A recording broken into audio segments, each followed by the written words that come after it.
आज हम लोग विभिन्न संख्याओं को समझेंगे। ध्यान दीजिएगा बोर्ड पर। सबसे पहली संख्या प्राकृत संख्या, जिसको नेचुरल नंबर बोलते हैं। तो गिनती की संख्या को प्राकृत संख्या कहते हैं। गिनती की संख्या कहाँ से प्रारंभ होती है?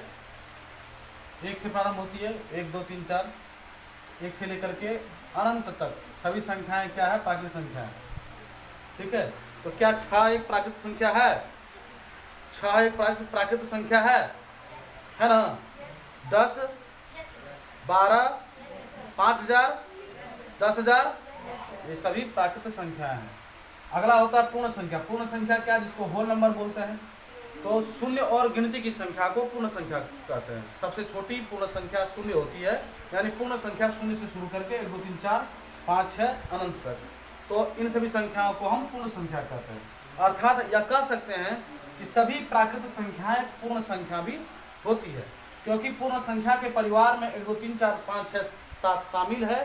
तो वहां भी प्राकृत संख्या के परिवार में भी 1 2 3 4 5 6 7 शामिल है। एक बात आप एक निष्कर्ष निकालेंगे, इससे दो बातें आती है सामने। पहली बात ये कि सभी प्राकृत संख्याएं एक पूर्ण संख्या होती है। सभी प्राकृत संख्याएं पूर्ण संख्या होती है, परंतु सभी पूर्ण संख्याएं प्राकृत संख्या नहीं होती। क्यों नहीं होती? क्योंकि शून्य है पूर्ण संख्या। सभी पूर्ण संख्या प्राकृत नहीं होता, क्योंकि शून्य पूर्ण है लेकिन शून्य प्राकृत संख्या नहीं है। और सभी प्राकृत संख्या पूर्ण संख्या है, क्योंकि एक प्राकृत भी है तो पूर्ण भी है ना? अगला चलते हैं। इसी संख्या जो है उसको पूर्णांक संख्या बोलते हैं, और ऐसे इसका प्रोनाउंसिएशन कुछ और भी होता है। तो शून्य और सभी धनात्मक तथा सभी ऋणात्मक प्राकृत गिनती की सभी धनात्मक संख्या और सभी ऋणात्मक संख्या और शून्य को क्या कहते हैं? पूर्णांक कहते हैं। यानी -15 भी पूर्णांक है, -4 भी पूर्णांक है, -500 भी पूर्णांक होगा, -10,000 भी पूर्णांक होगा, -1 भी पूर्णांक, जो भी पूर्णांक है 1 2 3 4 5 6 अनंत तक सभी पूर्णांक संख्या है। तो पूर्णांक संख्या का परिवार और बड़ा है, यानी पूर्णांक संख्या के परिवार संख्या भी है और प्राकृत संख्या भी है। अर्थात सभी प्राकृत संख्याएं पूर्णांक संख्या भी है, सभी पूर्णांक पूर्ण संख्याएं प्राकृत संख्या भी है। लेकिन सभी पूर्णांक संख्याएं पूर्ण संख्या नहीं है, सभी पूर्णांक संख्याएं प्राकृत संख्या नहीं है। ये बातें हम यहाँ तक समझ में ये आ रहा है कि ये यहाँ तक ये 3 निष्कर्ष, कुछ निष्कर्ष निकला वो यही है कि नहीं? और किसी को अगर ये इन्फॉर्मेशन से कुछ पूछना है तो बोलिए, पूछना ना। अब आगे हम समझेंगे परिमेय संख्या और अपरिमेय संख्या को। ध्यान दीजिएगा।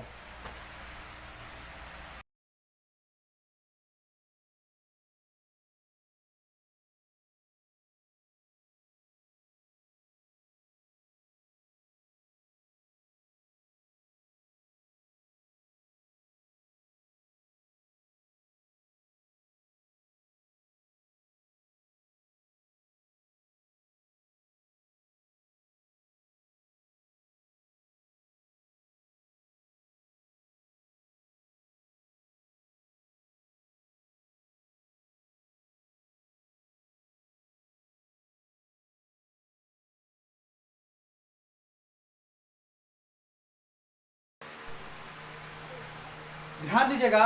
अब हम लोग परिमेय संख्या के बारे में चर्चा करेंगे। परिमेय संख्या, जिसको इंग्लिश में रेशनल नंबर कहते हैं।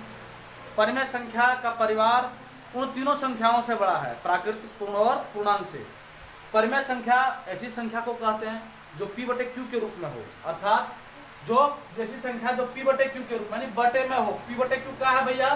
तो Q/Q पूर्णांक है ना, कोई पूर्णांक हो P/Q के रूप में हो, अथवा लाई जा सकती हो। अगर नहीं भी है तो उसको हम ला सकते हैं।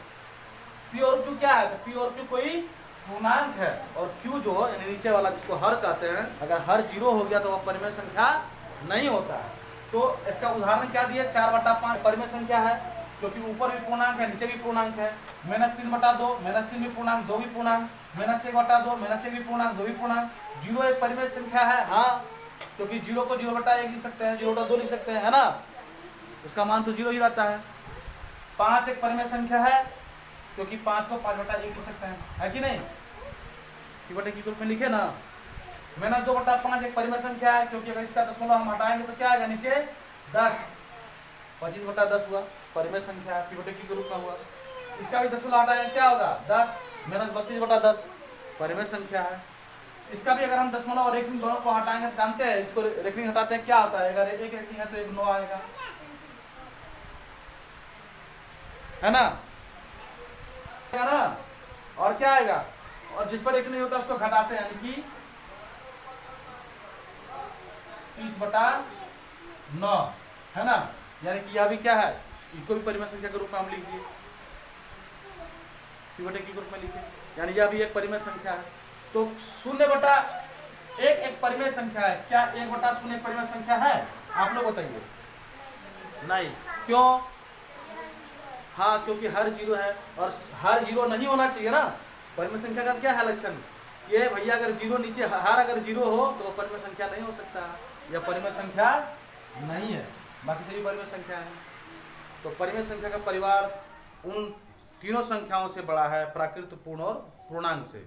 जैसे अब प्राकृत में पढ़े गिनती की संख्या यहाँ शामिल है ना, पूर्ण संख्या 0 भी शामिल है, 1 2 3 4 5 भी शामिल है ना, कई संख्याएं शामिल है, पूर्णांक समस्त पूर्णांक संख्या शामिल है, तो परिमेय संख्या का परिवार बड़ा है। अब आते हैं हम अपरिमेय संख्या की ओर। अपरिमेय संख्या क्या है? अपरिमेय संख्या साधारण शब्दों में ऐसे कहते हैं जो परिमेय नहीं हुआ अपरिमेय है, लेकिन इसको समझिएगा, ऐसी संख्या है जो p/q के रूप में नहीं हो, अथवा उसको नहीं ला सकते हैं p/q के रूप में, जहां p और q कोई पूर्णांक हो और q बराबर नॉट जीरो हो। जैसे √2 का आप मान जब निकालिएगा 7 में नहीं, यह चलते तो कभी वह शांत होगा ही नहीं, आते दशमलव के बाद लगातार चलते रहेगा, आज कुछ न कुछ संख्या आते रहेगा। पाई भी एक अपरिमेय संख्या है, पाई का मान दुनिया के गणितज्ञों ने 22/7 एक सन्निकट मान लिया है, ठीक है, पाई का एग्जैक्ट मान अभी तक किसी को पता नहीं है, ठीक है। उसके बाद देखिए आगे को 1.200, फिर 2 के बाद 3 जीरो, फिर 2 के बाद 4 जीरो, फिर 2 के बाद 5 जीरो, ऐसे हम इसको किसी पर रेगरी नहीं दे सकते हैं, यानी यह चलता रहेगा, यह एक क्या कहते हैं, अनवसानी अशांत दशमलव है। इस प्रकार की सभी संख्याएं अपरिमेय संख्याएं होती हैं। तो आप समझ में आ रहा है कुछ बातें कि परिमेय अपरिमेय क्या है, उससे पूर्ण समझे, पूर्णांक समझे।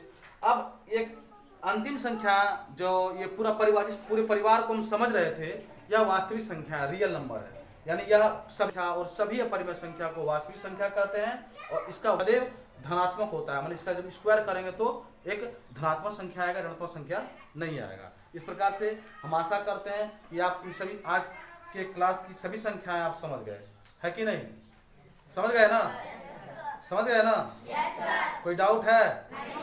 चलिए बहुत बहुत धन्यवाद। अब इसको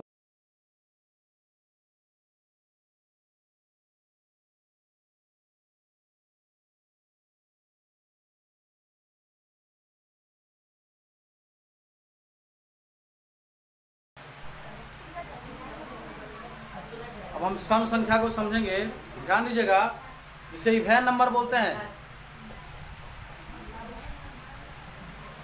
ऐसी प्राकृत संख्या यानी गिनती की ऐसी संख्या जो 2 से पूर्णता विभाजित होती है उसे क्या कहते हैं?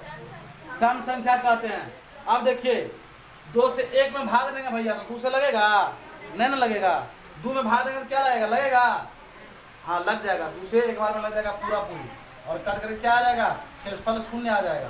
तो 2 से भाग देने के बाद शेषफल या तो 0 होगा या तो 1 बचेगा, क्योंकि 2 शेषफल तो होगा ही नहीं, क्योंकि 2 जब लगने की बात होगी तो पूरा लग ही जाएगा, है ना।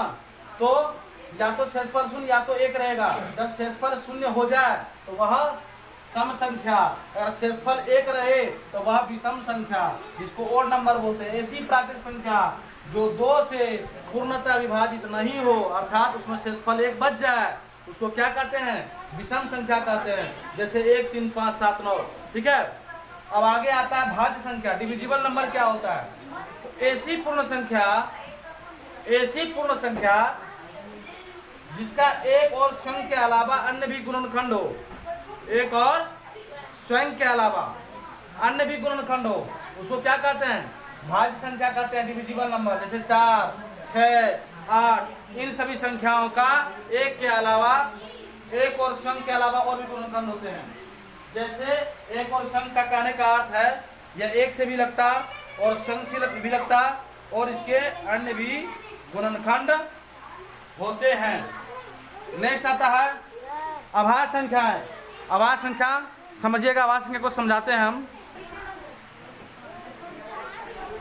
अभाज्य संख्या को समझेंगे आप। अभाज्य संख्या जिसको हम क्या कहते हैं, प्राइम नंबर, वह पूर्ण संख्या जिसका एक और शून्य के अलावा अन्य कोई गुणनखंड नहीं हो, यानी और किसी के पहाड़े में नहीं आएगा, उससे और किसी से नहीं कटेगा, उसका कोई गुणनखंड अन्य नहीं होगा, एक अपना ही और एक आप शून्य का गुण, अपना शून्य उसका शून्य से वो विभाजित हो और केवल एक से विभाजित हो। ऐसे ऐसे हम इसी संख्याओं को अभाज्य संख्या कहते हैं। और ये सबसे छोटी अभाज्य संख्या 2 होती है। 2, 3, 5, 7, 11। क्या 9 एक अभाज्य संख्या है? नहीं, 9 एक भाज्य संख्या है। तो 11, 17, 17, 19 इस प्रकार से आगे 23 है, फिर 29 है, 31 है, 37 है, 41 है, 43 है, इस प्रकार से सभी संख्या है।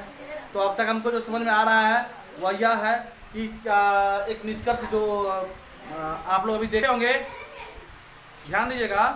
सम संख्या, विषम संख्या, भाज्य संख्या और अभाज्य संख्या को देखने के बाद एक निष्कर्ष में आप पहुंचे होंगे कि आपको हम जो पूछते हैं जवाब दीजिएगा। क्या सभी अभाज्य संख्याएं एक सम संख्या होती है? नहीं। क्या सभी अभाज्य संख्याएं विषम संख्या होती है? नहीं, क्योंकि 2 जो है सम भी है और अभाज्य भी है ना, इसलिए हम सभी के सेंस में नहीं कह सकते हैं इस प्रकार से। अच्छा, एक और प्रश्न, सबसे छोटी अभाज्य संख्या, सबसे छोटी अभाज्य संख्या 2, बिल्कुल सही। और ऐसी अभाज्य संख्या जो सम भी है और अभाज्य भी है 2, बिल्कुल सही। आज के लिए इतना ही है। और इस प्रकार से हमको लग रहा है कि आप सभी संख्याओं को समझ गए, है ना। थैंक यू, धन्यवाद।